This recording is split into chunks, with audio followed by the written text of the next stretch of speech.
What's up, everybody? I'm Michael Allen, and this is the Movie Minute. This episode of the Movie Minute, we are talking about Joseph Kosinski's new film, Formula One, the movie. So, if you're looking for a non-spoiler review and whether this movie is worth the theater experience, let's jump on in.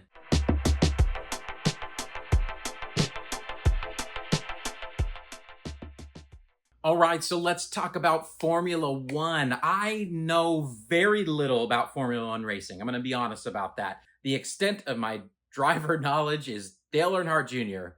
and Jeff Gordon. So obviously, old racing stuff that isn't even Formula One. But obviously, Formula One is global. I mean, it's a very international sport, and I know that it has a massive fan base. So I had a feeling that this was going to be interesting because it has quite the niche audience. I hadn't even seen a full trailer for this film. I think I saw a teaser once, so I really went into it fairly blind. I think what really attracted me to this film is that Joseph Kosinski wrote and directed it, and he brought us Maverick. And so, I mean, the guy knows how to do a summer blockbuster, right? The film centers around Sonny Hayes, played by Brad Pitt, who's a washed-up Formula One driver who now is doing random freelance driving jobs around the country. And he is then recruited by his old friend Ruben, played by Javier Bardem, who now currently runs a Formula One racing team with a young rookie talent played by Damson Idris. And he recruits him because the team is failing and they need Sonny Hayes to come in and bring some sort of factor in to help them save the team. That is the gist of the movie without any major spoilers. So let's jump in and talk about a few of the things that I liked. So first and foremost, this film, just like Maverick, is a ton of fun. It never stops being fun. This movie is fun from the first moment to the last moment. It is nonstop, high-octane, crazy racing moments, and I loved every minute of it, even though I don't watch racing. The cinematography is just incredible. It really brings you into that space, and there's a lot of really creative stuff going on, a lot of creative shots in the cockpit, and it just really, truly is immersive.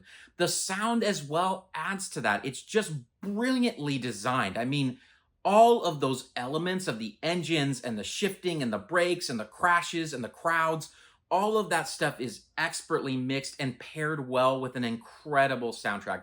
This soundtrack is incredible. I had a moment in the theater when I looked over at my friend who I was seeing it with. We looked at each other at the same time when this music started, and we were like, we're in for a treat. And that is absolutely what it was. It was an absolute treat. Something also right off the bat that I knew is that the chemistry between Brad Pitt and Javier Bardem was so good. These guys are just at the peak of their game. Every single scene that they're in, they just lock you in, and it's just so good. Damson Idris, who plays Josh Pearce, the young, talented rookie, he gave an incredible performance. I think Kerry Condon gave a really good performance as well as one of the lead engineers and designers of the car in the film. And just all the side characters as well. The characters are so well defined and they're well built. Every single character has a good arc, and you care about all of them and you care what happens to them. And that's incredible directing. This film was incredibly directed. Kosinski really is proving that he is one of the best directors in the business right now. He just knows how to make entertaining movies. This film was the perfect summer blockbuster. It just hit all the notes, and I enjoyed every single minute.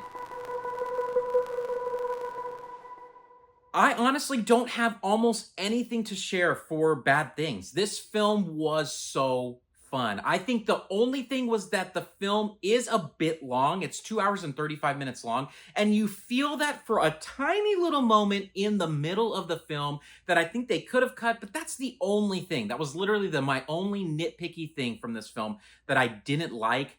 And it's not that I even didn't like it. It's just like, I was like, oh yeah, maybe they could have taken this out for the sake of story, and it could have paced just a bit better there in the middle, but that's it. From an entertainment standpoint, you probably already know this film was massively entertaining and fun, and it is a 10 out of 10. This film was one of the best films of the year. It was so fun. From a critics rating, like I said, I mean, this film was expertly executed from a directorial standpoint, from a script. Just everything was so well done. They even used like Formula One narration to advance the plot so expertly. They didn't even have to do any expositional dialogue. It just was so well crafted. So this film, from a critic's rating, for me, was a 9 out of 10. Only because of some of those pacing things in the middle that were so tiny, but it really was, I mean, nearly perfect. So averaged out 9.5 out of 10 for me for Formula One, the movie. It blew me away. As you already know, this film is absolutely 100% a popcorn bucket. It needs to be seen in theaters. This was the type of film that was meant to be seen on the biggest screen you can find. So I highly encourage you, if you can, go see this film in IMAX just for the sound alone. The sound and the picture and the cinematography, it just is masterfully crafted, and it's an enjoyable experience from beginning to end. I'm gonna see this movie again in IMAX. It was that good. If you like my review, please like and subscribe. I would love to have you a part of this movie community with me. Drop down in the comments and let me know if you've seen Formula One, if you're going to see it, and what you thought. And until next time, everybody, peace out.